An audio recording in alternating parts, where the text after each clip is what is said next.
On the surface, your life doesn't really change. You still wake up at the same time. You still go to the same job. You drink the same coffee. You drive the same car. There's no big moment where you step outside and think, wow, everything is different now. Nothing about your lifestyle screams success. And that's exactly why this part is so confusing. Because something does change, just not where most people expect it. Little things that used to hit hard don't land the same way anymore. An email from your boss that would have made your stomach tighten, a surprise bill you didn't plan for, a month where your spending runs higher than it should. All of that still happens, but your body doesn't react the same way. You don't tense up immediately. You don't start running worst-case scenarios in your head. You don't feel that quiet panic creeping in. At first, you might think, maybe I'm just used to it now, but that's not what's happening. What's happening is this: you're no longer living right up against the edge. The problems didn't disappear. Your responsibilities didn't vanish. Your life didn't magically get easier. But the pressure changed. There's now a little bit of space between the problem and your reaction to it. And that space is new.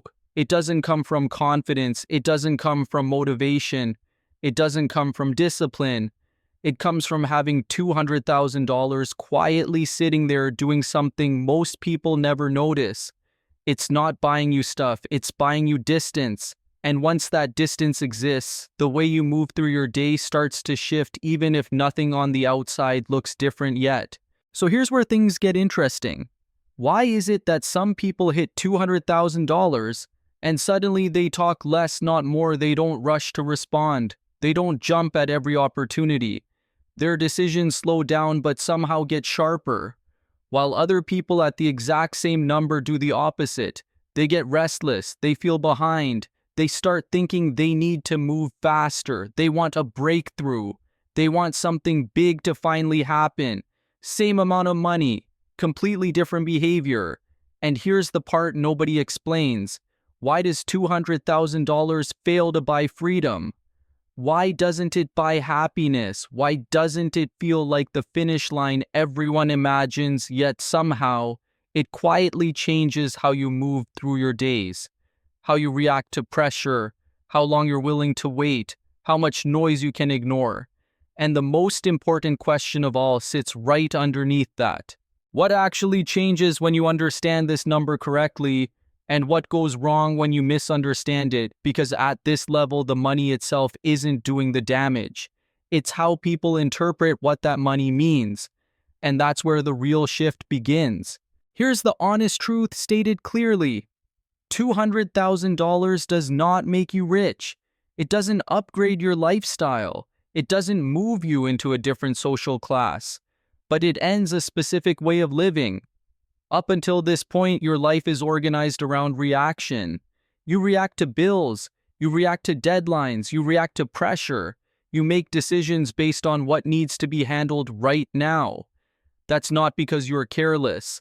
It's because when the margin is thin, urgency runs the schedule. $200,000 changes that dynamic, not by removing problems, but by inserting a buffer between the problem and your response. For the first time, when something unexpected shows up, you don't immediately jump into damage control mode. There's a pause, a gap, a moment where you can actually choose how to respond. That gap is the real asset. It's not money you show off. It's not money you spend to feel successful. It's living buffer.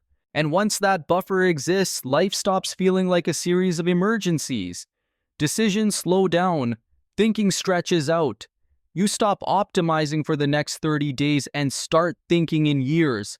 That space doesn't look dramatic from the outside, but it quietly changes the direction of your life.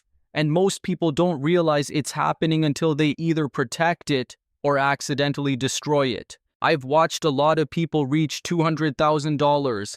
Not wealthy people, not retirees, people who are still climbing. People who did the right things for years. They worked, they saved, they stayed consistent long enough to build real momentum. And what I've seen repeat over and over is this.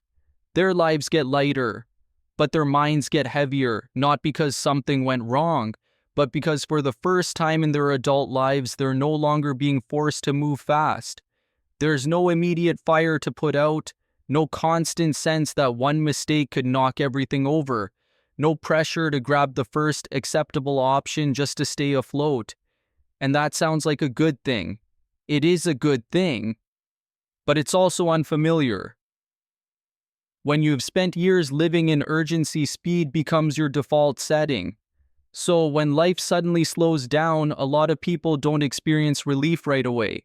They experience discomfort. They don't know what to do with the space. They don't know how to operate without pressure steering every decision. And that's where mistakes start showing up.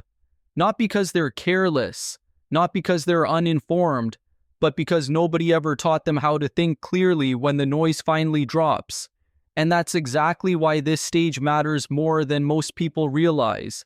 At $200,000, the money still can't support you. You can't quit. You can't retire. You're not financially free.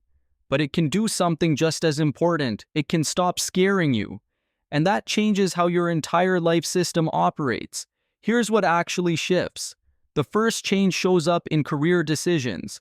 Before this point, work choices are defensive. You stay because leaving feels dangerous. You accept offers that are good enough because the bills are loud. You optimize for stability, not alignment. With $200,000 in the background, that pressure eases. You're not reckless. You're not bold for the sake of it. But you're no longer trapped. You can turn down a bad role. You can wait for a better fit. You can negotiate without that quiet fear that says, if this doesn't work, everything collapses. The second shift shows up in how you spend, not because you become frugal, but because spending stops being emotional. When money is tight, purchases double as stress relief. You buy to feel okay. You buy to create control. When there's a buffer, that urge fades. You pause more. You question more. You don't feel the same need to convert anxiety into transactions. And then there's the third change, the one most people miss. Your time horizon stretches. You stop thinking in months. You stop planning around the next paycheck. You start thinking in years, not in a motivational way, in a structural way. Decisions don't need to pay off immediately anymore. And when your thinking shifts like that, your position in the game changes too. You didn't change jobs. You didn't change income. You changed leverage. And that new leverage is quiet, but it's powerful. The problem is, most people don't realize what this system change makes possible, and that misunderstanding is where the next set of mistakes begins.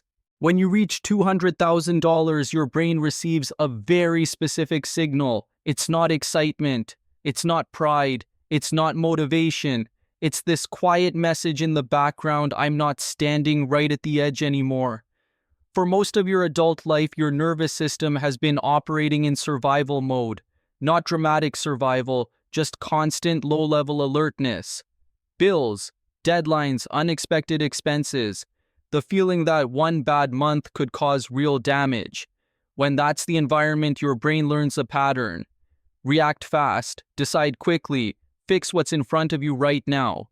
$200,000 interrupts that pattern. Not because it solves problems, but because it reduces the threat level of those problems. Your nervous system shifts from survival to navigation. You're still paying attention. You're still responsible. But you're no longer bracing for impact all the time. And once that shift happens, behavior changes automatically. You react less emotionally. You don't feel the same urge to act immediately. You stop confusing urgent with important. Not because you became disciplined overnight. Not because you suddenly learned better habits. Because your brain isn't flooded with stress hormones anymore. This is biology, not willpower. When the sense of danger drops, impulse control improves. Patience increases. Decision quality goes up. And that's why people at this stage often feel calmer even when nothing dramatic has changed on the outside. The risk, though, is subtle.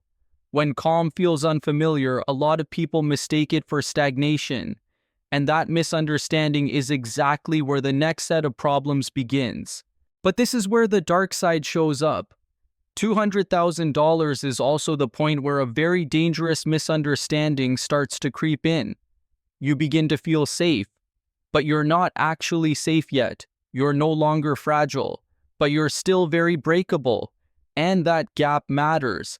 At this level, one bad decision doesn't sting. It sets you back years. This is when behavior quietly changes. You start moving faster. Not because you need to, but because calm feels unfamiliar. You try things sooner than you should.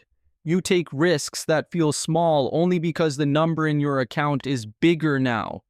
You tell yourself you're being smart. You call it optimization. You frame it as making money work harder. But what's really happening is this. You're spending the buffer that was supposed to protect your decision-making. The lifestyle still looks fine.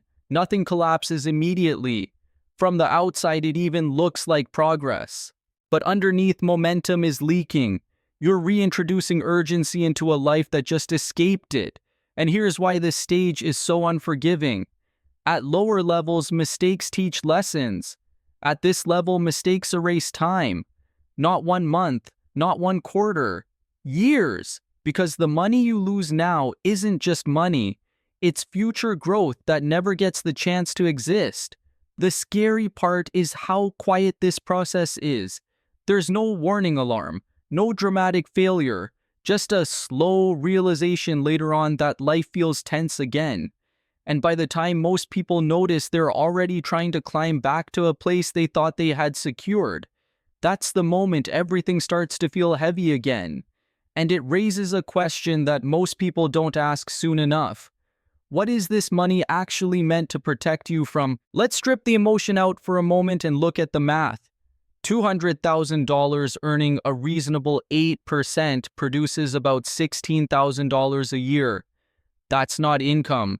It doesn't replace a salary. It doesn't pay your lifestyle. So if you thought this number was about living off returns, that illusion dies right here. But that's not what this money is doing. What $16,000 really buys is time. Not free time, thinking time. It lowers the pressure on every decision you make. When the pressure drops, the error rate drops with it.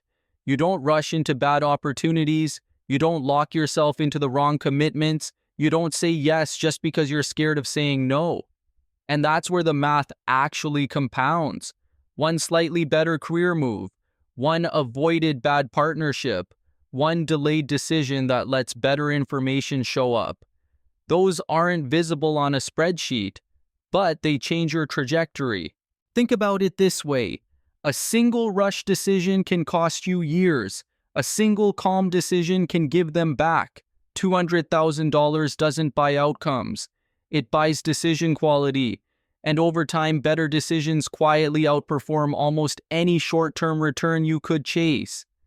That's the real arithmetic here. The money isn't working instead of you. It's working on you. It creates enough distance that you stop paying for speed with your future.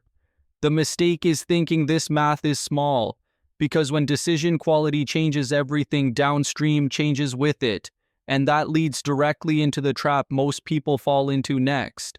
Picture 2 versions of the same person, same age, same job, same intelligence, same work ethic. The only difference is what sits quietly in the background. In one life, there's no $200,000. And yes, that person is still functioning. They're still paying bills. They're still showing up to work. They're still making it through the month. But they're living close to the edge. Not in a dramatic way, in a constant, invisible way. A car repair doesn't just cost money. It steals sleep. A medical bill doesn't just hit the budget. It changes the next 6 decisions. A slow month at work doesn't just feel annoying. It feels dangerous. So they choose safety over fit, speed over accuracy, short-term relief over long-term leverage. Now look at the second life. They do have $200,000. They're not living off it. They're not flexing it. They're not suddenly free, but they're farther from the edge. And that distance changes everything. Bad news still shows up. It just doesn't control the room anymore. They can pause, they can compare options, they can wait without panic. And that's the real opportunity cost. Without the buffer, you spend your life paying a hidden tax, a stress tax, a urgency tax, a mistake tax. With the buffer, you don't magically become rich. You just stop being forced to buy short-term survival with long-term damage. And once you see that, you start noticing the next trap. Because when fear decreases, something else tends to rise in its place. Here's the emotional trap that shows up right around 200,000. It's not greed, it's not laziness, it's not even stupidity, it's premature confidence.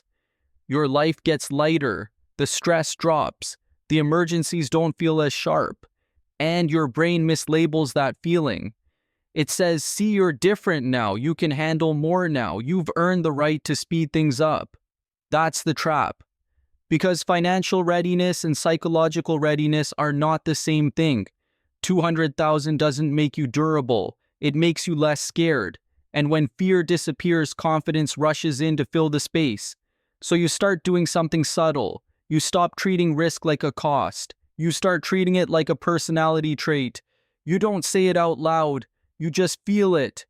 I'm not one of those people anymore. I'm the kind of person who can take a swing. And if you're not careful, that one sentence becomes the most expensive thought you've had in years.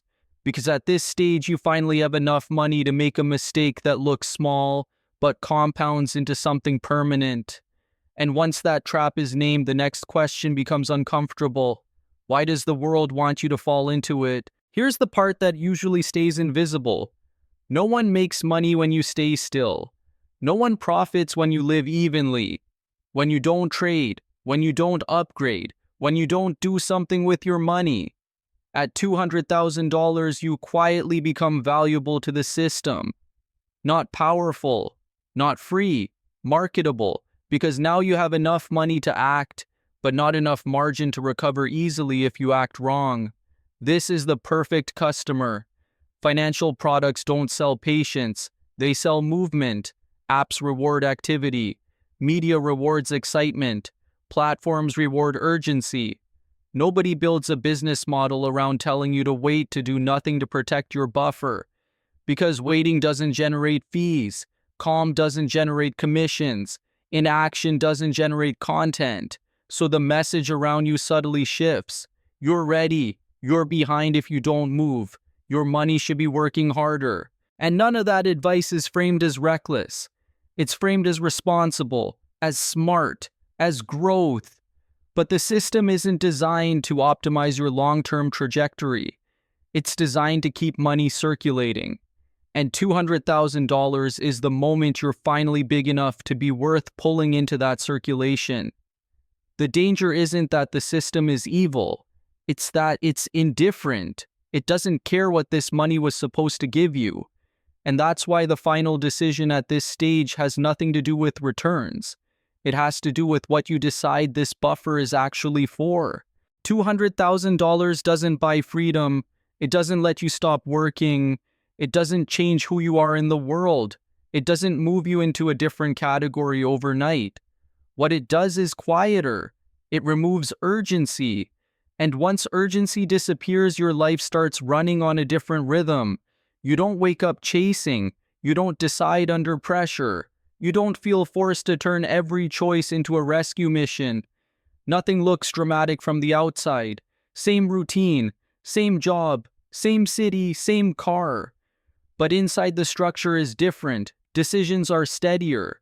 Mistakes are rarer. Time stretches instead of collapsing in on you. That's the real shift. If you understand this number correctly, the rest of the journey becomes patient. Growth stops being rushed. Risk stops being emotional. Progress becomes cumulative instead of fragile. But if you misunderstand this stage, $200,000 becomes a rewind button. You can slide back to the starting line with more money than before and less time to recover. That's the trade most people don't notice until it's already been made. So no, this isn't the finish line. It's a position change, a move away from the edge, a move toward longer timelines, a move where life stops demanding speed and starts rewarding judgment. If you're curious what happens at the next thresholds, what truly changes at 100,000 or what breaks and rebuilds At 500,000, that's where the rest of this channel goes. Because every number after this doesn't change your lifestyle first. It changes how much leverage you have over your own decisions. And that's where the real story continues.